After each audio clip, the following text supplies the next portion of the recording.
శ్రీ రమణాశ్రమము అరుణాచల రమణుని నిలయము 1946 September 1. Shri Ramana భగవానులు చారిత్రాత్మక పుణ్యభూమి అయిన అరుణాచలముపై అడుగిడి 50 సంవత్సరములు పూర్తి అయిన దినము. దేశపు నలుమూలల నుంచి భక్తులు వారి కొరకు వచ్చియున్నారు. ఆయన తమ తీవ్ర ధ్యాన వైరాగ్యములచే అనితర సాధ్యము అమోఘము అయిన సుజ్ఞానమును పావిత్ర్యమును పొందియున్నవారు. వారు తమ మౌన సాన్నిధ్యము చేత శాంతిని క్రాంతిని ప్రసరిస్తూ అసంఖ్యాక భక్తులను సాధకులను ఆకర్షించుచున్నారు. క్లిష్టకాలములో నివసించిన మహనీయమూర్తి వీరు.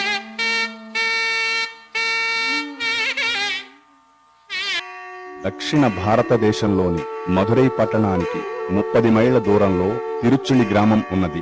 ఇక్కడి భూమినాథేశ్వర దేవాలయంలో పరమశివుని ఉత్సవమైన ఆర్ద్ర దర్శనమును ప్రతి సంవత్సరం ప్రజలు ఎంతో భక్తి శ్రద్ధలతో జరుపుకుంటూ ఉంటారు. 1879వ సంవత్సరము డిసెంబర్ 29వ తేదీ వచ్చిన ఈ ఆర్ద్ర దర్శనోత్సవ సందర్భముగా భక్తులు ఆ రాత్రి నటరాజమూర్తి తిరుచులి వీధులలో ఊరేగించుచున్నారు. ఊరేగింపు ముగిసి రాత్రి 1 గంటకు స్వామిని ఆలయములోనికి తీసుకొని వెళ్ళుచుండగా ప్రాకారము వెలుపల ఒక ఇంటి నుండి అప్పుడే పుట్టిన ఓ పసిబిడ్డ రోదన వినిపించింది. ఆ బిడ్డయే వెంకటరామన్, తరువాతి కాలములో ప్రపంచ ప్రఖ్యాతిగాంచిన భగవాన్ శ్రీ రమణ మహర్షి. అళగమ్మ సుందరం అయ్యరులకు పుట్టిన 4 సంతానములో వెంకటరామన్ 2వ వాడు.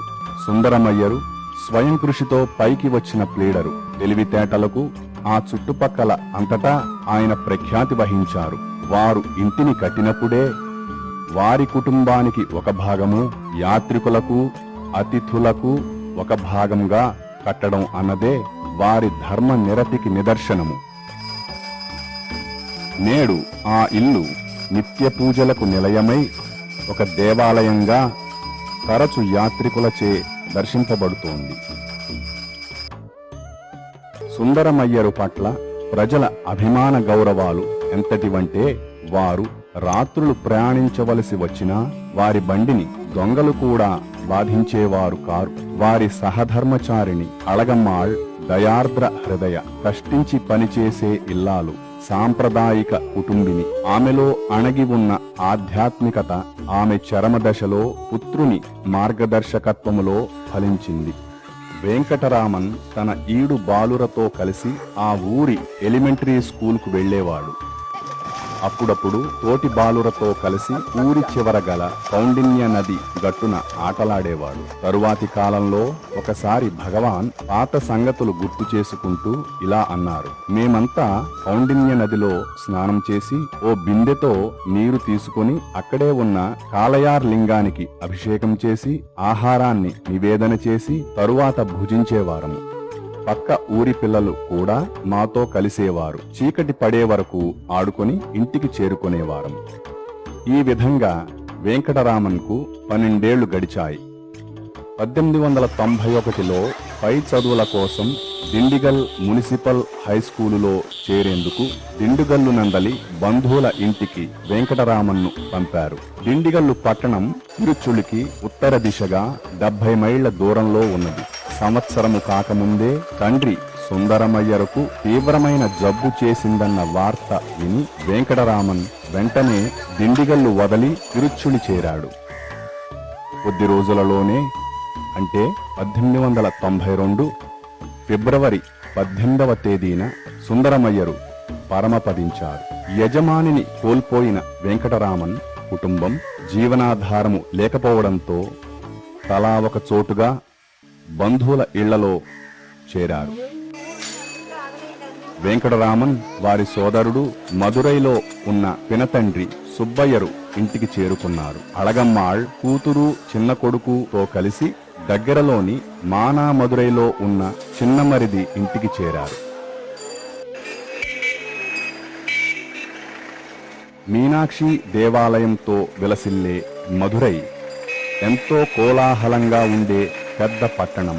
మొదట వెంకటరామన్ స్కాట్స్ మిడిల్ స్కూల్లో చదువుకొని తరువాత అమెరికన్ మిషన్ హై స్కూల్లో చేరాడు. అప్పటికే ఈ బాలుడు చదువులో బాగా పైకి రాలేడని అందరికీ అర్థమైంది. ఆటల పట్ల అతనికి అత్యంత ఉత్సాహం.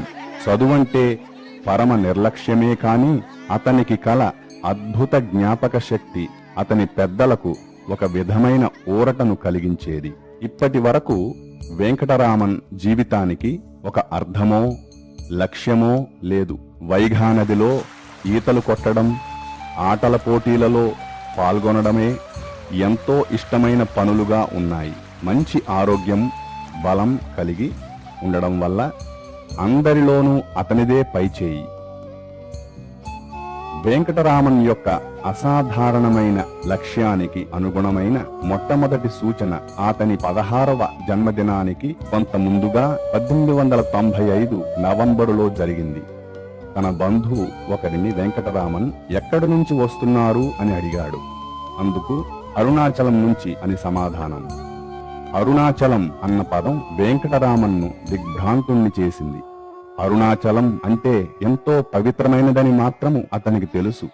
కాని ఎవరైనా అక్కడికి నిజంగా వెళ్ళగలరు అనేది మాత్రం అసాధ్యం అనుకునేవాడు. రెండవ సూచన త్వరలోనే కనపడినది. వెంకటరామన్ పినతండ్రి 63 నాయనమార్ల చరిత్రలను తెలిపే పెరియ పురాణము అన్న గ్రంథమును ఇంటికి తెచ్చారు. ఆ గ్రంథమును చదివిన వెంకటరామన్కు భగవంతుని కొరకు ఎవరికైనా ఇంత శ్రద్ధ, విశ్వాసము ఉండునా అని ఆశ్చర్యము కలిగింది. ఆ త్యాగమయ జీవిత గాథలు వెంకటరామన్ మనసులో బాగా నాటుకుని తాను కూడా వారి వలనే కావాలన్న తీవ్ర కోరికను ప్రేరేపించాయి. కొద్ది నెలల తరువాత ఆ కోరిక పరాకాష్ఠనందుకున్నది. హఠాత్తుగా అతని జీవితంలో పెద్ద మార్పు సంభవించినది. వెంకటరామన్ ఒకరోజు మధురైలో పినతండ్రి ఇంటి మేడ మీది గదిలో ఉండగా అతనిని తీవ్రమైన మరణ భయం ఆవహించినది. ఆరోగ్యం బాగానే ఉన్నది. అంత భయ తీవ్రతలోనూ అతను ఎవరి సహాయమును అర్థించకుండా నేను మరణించబోతున్నాను అని అనుకున్నాడు. ఊహించని ఈ హఠాత్ పరిణామము అతనిని అంతర్ముఖుణ్ణి చేసినది. మరణమంటే ఏమిటి? చనిపోవునది ఏది? చనిపోయేది ఈ శరీరమేనా అన్న ముఖ్య ప్రశ్నలు అతనిలో రేకెత్తాయి. వెంటనే అతను చనిపోయిన దేహపు స్థితిని అనుకరించాడు. ఆ భావ తీవ్రత వలన నిజంగానే అతనికి కాళ్లు కట్టెవారి, పెదవులు బిగిసి, కన్నులు మూతబడి, శ్వాస నిలిచిపోయింది. శరీరం శ్మశానానికి కొనిపోబడి కాల్చివేయబడుతుంది. కాని శరీరానికి భిన్నమైన నన్ను మరణము స్పృశించలేదు. అమరమైన ఆత్మనే నేను అన్న సత్యం అతనిలో స్ఫుటంగా స్ఫురించింది. ఆ క్షణం నుండి వెంకటరామన్ తన దృష్టిని సర్వాధారము, సకలానికి మూలము అయిన ఆత్మపై నిలిపి ఆ చైతన్యములో అవిచ్ఛిన్నముగా లీనమైపోయాడు. చదువుతున్నా, మాట్లాడుతున్నా, ఇతరములైన ఏ పనులు చేస్తున్నా అతని దృష్టి పరమాత్మయందే కేంద్రీకృతమైంది. కొత్తది, శాశ్వతమైనది అయిన ఈ ఎరుకలో వెంకటరామన్ యొక్క వ్యక్తిగత అహంకారము తన పరిధులను ఛేదించుకుని అనంతాత్మలో ఐక్యమైంది. ఈ కొత్త అనుభూతి అతని జీవితాన్ని, ఆసక్తులను హఠాత్తుగా మార్చివేసింది. అప్పటికే ఇష్టం లేని చదువు మీదతో పాటు తిండి మీద, ఆటల మీద ఉన్న ఆసక్తి కూడా బొత్తిగా కనపడకుండా పోయింది. అతనిలో ఆవేశించిన ఆత్మజ్ఞానపు వెల్లువే అన్ని ఆసక్తులకు కేంద్రమై నిలిచింది. ప్రత్యేకంగా అతనిని ఆకర్షించిన విషయమంటూ ఏదైనా ఉంటే ఒక్క మీనాక్షి దేవాలయం మాత్రమే. ప్రతి సాయంత్రం ఆ గుడికి ఒంటరిగా వెళ్లి సుందర శివుని ముందరనో, మీనాక్షీదేవి ఎదుటనో, నటరాజస్వామి వద్దనో, నాయనార్ల సన్నిధినో భావోద్వేగములో మునిగి గంటల తరబడి ఉండిపోయేవాడు. వెంకటరామన్కు జ్ఞానోదయము కలిగిన సుమారు 2 నెలలకు అనగా 1896 ఆగస్టు 29వ తేదీన అతని జీవితంలో అత్యంత క్లిష్టమైన పరిస్థితి ఏర్పడింది. ఇంగ్లీషు గ్రామరు పాఠం రాద్దామని అతను ఎంతో ప్రయత్నించసాగాడు. కాని ఈ చదువు యొక్క నిష్ఫలత్వం ఒక్కసారిగా గ్రహించిన అతడు కాగితాలను విసురుగా తోసివేసి పద్మాసనస్థుడై ధ్యానములో లీనమయ్యాడు. వెంకటరామన్ ఎదురుగా కూర్చొని దీనినంతా గమనిస్తున్న అతని అన్న, ఇటువంటి వాడికి ఇవన్నీ ఎందుకో అన్నాడు. కొంతకాలంగా వెంకటరామన్ స్థితిని చేష్టలను గమనిస్తున్న అతని అన్న, సాధువులాగా సన్యాసిలాగా బ్రతుకుదల్చుకున్న వానికి ఈ చదువు సంధ్యలు ఎందుకో అని అర్థం వచ్చేలా చిరాకుపడ్డాడు. ఈ మాటలలోని సత్యం వెంకటరామన్కు బోధపడి ఎక్కడికి వెళ్ళనా అన్న ఆలోచన కలుగగానే అరుణాచలం అని స్ఫురించింది. తనకు స్పెషల్ క్లాసు ఉన్నది, తాను వెళ్లుతున్నాను అని అన్నతో చెప్పగా, అన్న క్రింద పెట్టెలో 5 రూపాయలు తీసుకుని నా కాలేజ్ ఫీజు కట్టేసి వెళ్ళు అని చెప్పాడు. అనుకోకుండా ప్రయాణానికి అన్నగారే ధన సహాయం చేసినట్లయింది. వెంకటరామన్ పిన్ని వడ్డించగా అన్నం తిని ఒక జాబు వ్రాసి కనపడునట్లు పెట్టి బయలుదేరాడు. పాత రైల్వే మ్యాపును చూసి తిరువణ్ణామలైకి దగ్గరనున్న స్టేషను దిండివనంగా గుర్తుంచుకున్నాడు. అప్పుడతనికి తిరువణ్ణామలైకి రైల్వే లైను వేసినట్లు తెలియదు. వెంకటరామన్ ఇల్లు విడిచింది తన తండ్రిని వెతకడానికే కాని స్కూలుకెళ్లడానికి కాదు, అన్న ఫీజు కట్టడానికి కాదు. అతడు చీటీలో వ్రాసినది, నా తండ్రి ఆజ్ఞ మేరకు ఆయనను అన్వేషించడానికి బయలుదేరుతున్నాను. ఈ తలపెట్టినది పుణ్యకార్యమే, దీనికెవ్వరూ చింతించనవసరము లేదు, ధనవ్యయము చేయనక్కరలేదు. నీ కాలేజీ ఫీజు కట్టబడలేదు, దీనిలో 2 రూపాయలున్నవి. రైలు స్టేషను చేరి టిక్కటు ధరల పట్టీలో దిండివనానికి ధర చూసి తెలుసుకున్నాడు. మధ్యాహ్నం బయలుదేరాల్సిన రైలుకు ఇప్పటికే ఆలస్యమైనదని అనుకున్న వెంకటరామన్ దిండివనానికి క్రిందుగా తిరువణ్ణామలై స్టేషను ఉన్నదన్న విషయమునే గమనించలేదు. త్వరగా టిక్కెట్టు కొని ప్లాట్ఫారం మీదకు వెళ్లి రైలు ఇంకా రాలేదని తెలుసుకుని ఊపిరి పీల్చుకున్నాడు. రైల్లో వెంకటరామన్ తోటి ప్రయాణీకులతో మాట్లాడకుండా ఆత్మానందంలో మునిగిపోయాడు. కొన్ని ఊర్లు దాటాక ఒక ముస్లిం మౌల్వీ ఎక్కడికి వెడుతున్నావు అని వెంకటరామన్ను పలకరించాడు. అతనితోటి ఆ మాటల సందర్భంలో వెంకటరామన్ విల్లుపురం స్టేషన్లో దిగి రైలు మారి తిరువణ్ణామలై చేరవచ్చును అని గ్రహించాడు. తెల్లవారక ముందే రైలు విల్లిపురంలో ఆగింది. బాగా తెల్లవారిన తరువాత తిరువణ్ణామలై దారి చూపే గుర్తులు ఏమన్నా కనపడుతాయా అని వెంకటరామన్ వెతకసాగాడు. నడిచిపోవాలని అతని ఉద్దేశం. కాని దారిని కనుగొనలేక అలసి ఇంకా తలుపులు తెరువని ఒక చిన్న హోటల్ ముందు కూర్చున్నాడు. తరువాత తిరిగి రైల్వే స్టేషన్ చేరి తన దగ్గరున్న డబ్బుతో మాంబలంపట్టు అన్న ఊరికి టిక్కెట్టు కొన్నాడు. రైలు మధ్యాహ్నానికి మాంబలంపట్టు చేరింది. అక్కడ దిగి రైలు పట్టాల మీదుగా 10 మైళ్లు నడచి సాయంత్రానికి వెంకటరామన్ తిరుక్కోయిలూరు చేరాడు. ఎదురుగా పెద్ద బండ మీద కట్టబడిన ప్రసిద్ధమైన అరయని నల్లూర్ దేవాలయం కనిపించింది. 1000 ఏండ్ల క్రిందట బాలభక్తుడు మహాత్ముడు అయిన జ్ఞాన సంబంధుడు మొదటిసారిగా ఇక్కడ నుంచే అరుణగిరిని దర్శించినది. వెంకటరామన్ దేవాలయమును చేరినప్పుడే సాయంత్రపు పూజ కోసం పూజారి దేవాలయమును తెరిచాడు. లోనికి వెళ్లి ఒక మంటపములో కూర్చున్న వెంకటరామన్కు ఒక దివ్య తేజస్సు ఆలయాన్నంతటినీ ఆవరించినట్లు కనపడింది. అది ఎక్కడ నుంచా అని వెదికిన వెంకటరామన్ దానికి ఏ భౌతికాధారము లేదని తెలుసుకుని తిరిగి ధ్యానములో లీనమైనాడు. ఎంతో సేపటికి ఆలయపు వంటవాడు వచ్చి దేవాలయం మూసే వేళ అయినది, ఇక బయటకు వెళ్లవచ్చు అన్నాడు. ఆకలి అలసటలతో ఉన్న వెంకటరామన్ కొంత భోజనమును ఉండటానికి అవకాశమును కలిగించమని అతనిని అడిగినాడు. ఆ 2 ఇక్కడ లభించవని, నదికి అవతల ఉన్న కీలూరు దేవాలయానికి వారితో కలిసి వస్తే అక్కడ పూజ తర్వాత ప్రసాదం దొరకవచ్చునని చెప్పాడు. కీలూరు దేవాలయం చేరి అక్కడ కూర్చున్న వెంటనే వెంకటరామన్ తిరిగి ధ్యానంలో మునిగిపోయాడు. రాత్రి 9 గంటలకు పూజ ముగిసిన తరువాత ప్రసాదాన్ని పంచారు. వెంకటరామన్ కొంత యాచింపగా జాలిపడిన గుడి మేళగాడు అతని రూపురేఖలను భక్తిని మెచ్చుకొని తన వంతు ప్రసాదాన్ని వెంకటరామన్కు ఇచ్చాడు. అప్పటికే ఎంతో అలసిన వెంకటరామన్ మంచినీళ్లకై అడుగగా దగ్గరలోనున్న ఒక ఇంటికి తీసుకువెళ్లారు.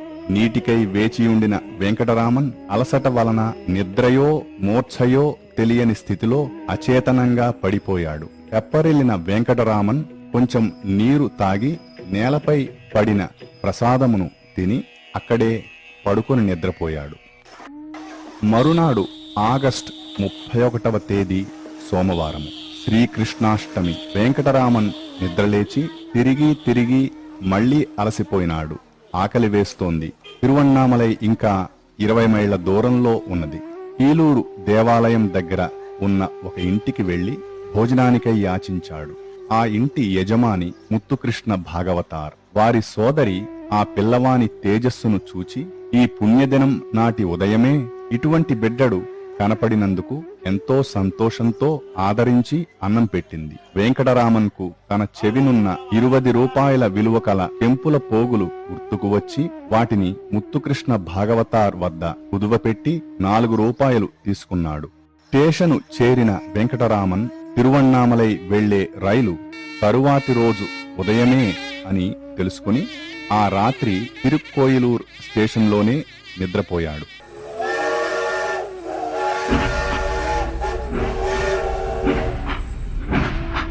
మరునాడు 1896 సెప్టెంబర్ 1 ఉదయం, అంటే ఇల్లు వదిలిన 3 రోజులకు వెంకటరామన్ తిరువణ్ణామలై చేరుకున్నాడు. ఆనంద ఉద్వేగాలతో ఒక్క పరుగున అతడు సూటిగా అరుణాచలేశ్వర దేవాలయము చేరుకున్నాడు. ఆలయంలో అతనికి స్వాగత సూచకంగా అన్ని ప్రాకార ద్వారాలు, గర్భగుడి కూడా తెరువబడి ఉన్నాయి. వెంకటరామన్ తండ్రి అరుణాచలేశుని సన్నిధిలో నిలిచాడు. అన్వేషణ పూర్తి అయింది. ప్రయాణం ముగిసింది.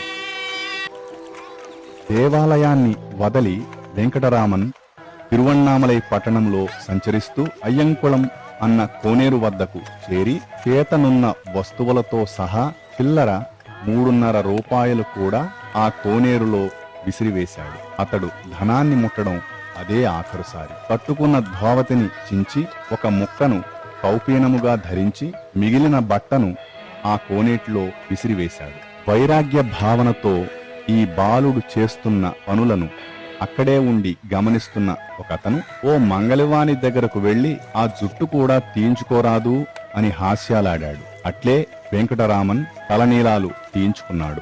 దేవాలయం ద్వారం దగ్గరకు తిరిగి చేరుతుండగా ఒక బలమైన వర్షపు జల్లు పడి వెంకటరామన్ని పూర్తిగా తడిపివేసింది.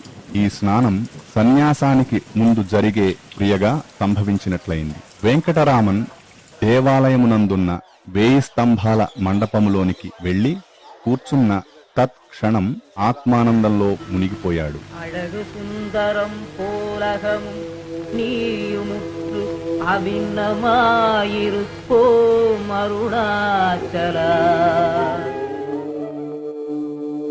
మౌనంగా అలాగే కొన్ని వారాలు గడిపాడు నిరంతరాయంగా. కొన్ని ఏండ్ల క్రిందట శేషాద్రిస్వామి అనే మహాత్ముడు తిరువణ్ణామలై వచ్చి స్థిరపడ్డారు. అప్పటికే బ్రాహ్మణ స్వామిగా వ్యవహరింపబడుచున్న వెంకటరామన్ యొక్క యోగక్షేమములను వారు చూడసాగారు. తమ ఈడువాడే అయిన ఇంకొక పిల్లవాడు ఇట్లా తపస్సు చేయడం చూసిన బాలురు కొందరు వెంకటరామన్పై రాళ్లు రప్పలు విసరసాగారు. వారిని ఆపడం శేషాద్రిస్వామికి సాధ్యం కాలేదు. ఈ అనవసర అలజడిని గుర్తించిన బ్రాహ్మణస్వామి 1000 కాళ్ల మంటపములోనే భూగృహములాగా ఉన్న పాతాళ లింగమునకు వెనుక కూర్చుని ఆత్మానందమునందు నిమగ్నమైనాడు. ఆ రోజులలో అక్కడికి మనుషులు ఎప్పుడో గాని వచ్చేవారు కారు. కాని తేళ్లు, జరులు, చీమలు, దోమలు, పురుగులు ఆ తేమకు చీకటికి అక్కడ విపరీతంగా చేరేవి. అవి చేసిన ఘాట్లకు బ్రాహ్మణస్వామి తొడలు కుండ్లుపడి అందుండి చీము నెత్తురు కారసాగింది. వారి జీవితాంతం ఆ పుండ్ల మచ్చలు పోలేదు. ఆత్మానందంలో మునిగిన వారిని ఆ నరకప్రాయపు బాధ ఏమాత్రమూ కదిలించలేకపోయింది. ఒకరోజు పాతాళలింగములోనికి పిల్లలు రాళ్లు రువ్వడం గమనించిన శేషాద్రి స్వామి ఒక భక్తునికి ఈ సంగతి తెలిపారు. ఆ భక్తుడు వారిని తరిమి లోనికి వెళ్లి చూస్తే పరిసరాలు గుర్తెరుగక కూర్చొని ఉన్న బ్రాహ్మణస్వామి కనిపించారు. ఆ భక్తుడు ఎంతో బాధపడి స్వామిని మోయించి తీసుకుని వచ్చి ప్రక్కనే ఉన్న సుబ్రహ్మణ్య స్వామి గుడిలో కూర్చోపెట్టించారు. తరువాత ఒక మౌన స్వామి బ్రాహ్మణస్వామి బాగోగులు చూసుకునేవారు. ఆహారమేదన్నా వచ్చినప్పుడు బ్రాహ్మణస్వామి లక్ష్య పెట్టకుంటే బలవంతంగా నోట్లో పెట్టి తినిపించేవారు. కొన్ని వారాల పాటు తన కౌపీనమును కూడా బ్రాహ్మణస్వామి పట్టించుకోలేదు. 2 వారాల తరువాత ఆలయ పూదోటలోనికి, ఆ పైన కొన్ని రోజులు వాహనాల మంటపములోనికి, ఆ తరువాత ప్రాకారం పక్కనున్న ఒక చెట్టు క్రిందకు స్థానాన్ని మార్చారు. ఈ విధంగా పెద్ద గుడిలో బాహ్యస్మృతిని మరచి ఆనంద పారవశ్య స్థితిలో 6 నెలలు బ్రాహ్మణస్వామి గడిపారు. ఆ స్థితిలో అప్పుడప్పుడు తమ దేహం తమకు తెలియకనే కూర్చున్న స్థానమునందు కాక ఇంకొక చోటున ఉన్నట్లు స్వామి గుర్తించేవారు. ప్రతి సంవత్సరము నవంబర్, డిసెంబర్ నెలల్లో వచ్చే కార్తీక దీపోత్సవం నాడు వేలాది యాత్రికులు అరుణాచలానికి వస్తుంటారు. మూర్తీభవించిన వైరాగ్యం, భగవదైక్యం కలిగిన బ్రాహ్మణస్వామి వారినందరినీ ఆకర్షించసాగారు. స్వామిని కనిపెట్టుకొని ఉంటున్న ఒక సాధువు యాత్రికుల వల్ల కలిగే ఈ ఉపద్రవము నుంచి వారిని కాపాడడానికి ఎంత ప్రయత్నించినా సాధ్యం కాలేదు. ఈ గొడవ ఎంతకీ తగ్గకపోవడంతో స్వామి దేవాలయాన్ని వదలి ఊరి చివర ఉన్న గురుమూర్తం అనే ఆలయమునకు మారితే బాగుంటుంది అని ఇంకొకరు చేసిన సూచనను స్వామి అంగీకరించారు. తిరువణ్ణామలై వచ్చిన 6 నెలలకు స్వామి అరుణాచల దేవాలయాన్ని వదలి ఊరు బయటనున్న గురుమూర్తమునకు 1897 ఫిబ్రవరిలో వెళ్లారు. వారి జీవన విధానములో మార్పు ఏమీ లేదు. ఇక్కడ వారి దేహేంద్రియాలు దివ్యత్వములో లీనము చేసి కూర్చునేవారు. వారు రోజుకు ఒకసారే ఒక కప్పు అన్నం మాత్రమే తీసుకుంటూ మౌనముగా ఉండేవారు. ఎంతో మంది వారికి మౌనం వ్రతమేమో అనుకునేవారు. కాని మాటలాడే ఇచ్ఛ లేకపోవడమే స్వామి మౌనానికి కారణం. శరీరాన్ని గురించి వారు పట్టించుకోకపోవడం వలన దుమ్ము పేరుకొని అట్టలు కట్టి, జుట్టు జడలు కట్టి ఉండేవి. సరైన పోషకాహారము లేకపోవటం వలన దేహము బలహీనమై దేహావసరాలకు లేవడం కూడా ఎంతో కష్టమయ్యేది. భక్తుడు, సాధువు అయిన పళనిస్వామి ఈ గురుమూర్తములోనే స్వామి సేవ చేసుకుంటూ స్వామిని అంటిపెట్టుకుని ఉండడం మొదలుపెట్టారు. వారి జీవితాంతం వరకు స్వామి సేవను వదలలేదు. సందర్శకుల వల్ల కలిగే ఇబ్బందులను కొంతకాలంగా గమనిస్తూ ఉండి గురుమూర్తమునకు పక్కనే ఉన్న మామిడి తోపు యజమాని ఒకరు కంచె వేసిన తన తోటలో స్వామికి వసతి ఏర్పాటు చేసి వారిని అక్కడ నివసించవలసినదిగా ప్రార్థించారు. అప్పటికి సుమారు 1 ఏడాది పాటు నివసించిన స్వామి అందుకు అంగీకరించి 1898 మే నెలలో పళనిస్వామితో పాటు తమ నివాసాన్ని అక్కడికి మార్చారు. ఆ సమయంలో మధురైలో వెంకటరామన్ పినతండ్రి గతించారు. వారి అంత్యక్రియల సమయంలో ఆ దుఃఖపూరిత కుటుంబానికి వెంకటరామన్ ఒక గొప్ప స్వామిగా పేరు గడించి తిరువణ్ణామలైలో ఉన్నారన్న వార్త చేరింది. వెంకటరామన్ తల్లి అళగమ్మ ఆతృతతో తన ఆఖరు మరిది నెల్లియప్ప అయ్యర్ను తిరువణ్ణామలై వెళ్లి తన కొడుకును వెంట పెట్టుకుని రమ్మని పంపింది. తన స్నేహితునితో పాటు నెల్లియప్ప అయ్యర్ తిరువణ్ణామలై చేరి స్వామిని ఎంతో గొప్ప స్థితిలో ఉండడం చూచి ఆనందాన్ని, అతని శారీరక పరిస్థితిని చూసి పట్టరాని దుఃఖాన్ని పొంది ఊరికి తిరిగి రమ్మని అర్థించారు. నిరాసక్తంగా మౌనంగా ఉన్న స్వామి నుండి ఏ విధమైన జవాబు రాకపోవడంతో నిరాశ చెందిన నెల్లియప్ప అయ్యర్ తిరిగి ఇల్లు చేరారు. ఏ అలజడి లేకుండా మామిడి తోపులో 6 నెలల కాలం గడిచింది. తరువాత స్వామి ఏకాంతముగా మౌనముగా ఉంటూ ఊరిలో భిక్ష తీసుకుని బ్రతకాలని సంకల్పించారు. అక్కడి నుంచి అరుణగిరినాథుని దేవాలయంలోనికి చేరారు. పరిచారకులైన పళనిస్వామి స్వామిని వదిలి ఉండలేక వారితో కలిసి ఉండేవారు. 1 నెల తరువాత అక్కడి నుండి అరుణాచలేశ్వరుని దేవాలయంలో మరి1 నెల గడిపి అరుణగిరి తూర్పు చర్యపై పవలకుండు మీద గల దేవాలయంలో స్థిరపడి యథాప్రకారం ఆత్మధ్యానంలో లీనమయ్యారు. కొంతకాలం తర్వాత 1898 చివర అళగమ్మ కొడుకును కలిసినది ఇక్కడే. కొడుకును చూడాలన్న ఆతృతతో మెట్లెక్కి చూడగా జడలు కట్టిన జుట్టు, మట్టి కొట్టుకున్న శరీరము కలిగినప్పటికీ మాతృ హృదయం తత్క్షణం కొడుకును గుర్తించింది. క్రింద ఊరిలో ఉంటూ ప్రతిరోజు కొడుకు దగ్గరకు వెళ్లి బతిమాలి నచ్చచెప్పి చివరకు నిష్ఠూరాలాడి కొడుకును ఇంటికి తీసుకుని వెళ్లడానికి ప్రయత్నించింది. ఆమె ఆశలను సమూలంగా నాశనం చేస్తూ స్వామి అక్కడ నుండి లేచిపోయారు. చుట్టూ ఉన్న భక్త బృందం అమ్మ బాధ చూడలేక ఆమెకు ఏదో ఒక జవాబు చెప్పమని స్వామిని ప్రార్థించారు. చివరకు స్వామి ఒక కాగితం మీద కర్త జీవులను వారి వారి కర్మానుసారము ఆడించును, జరగనది ఎవరు ఎంత ప్రయత్నించినను జరుగదు, జరుగునది ఎవరు ఎంత ప్రయత్నించినా జరిగే తీరును, ఇది తథ్యం కనుక మౌనమే ఉత్తమము అని రాసి ఇచ్చారు. స్వామి స్థిర నిశ్చయానికి తల వంచిన అమ్మ తిరిగి తన గ్రామానికి చేరుకుంది. తల్లి వెళ్లిన కొంతకాలానికి స్వామి కొండ మీద ఉన్న కొన్ని గుహలలో తమ నివాసమును మార్చుతూ ఉన్నారు.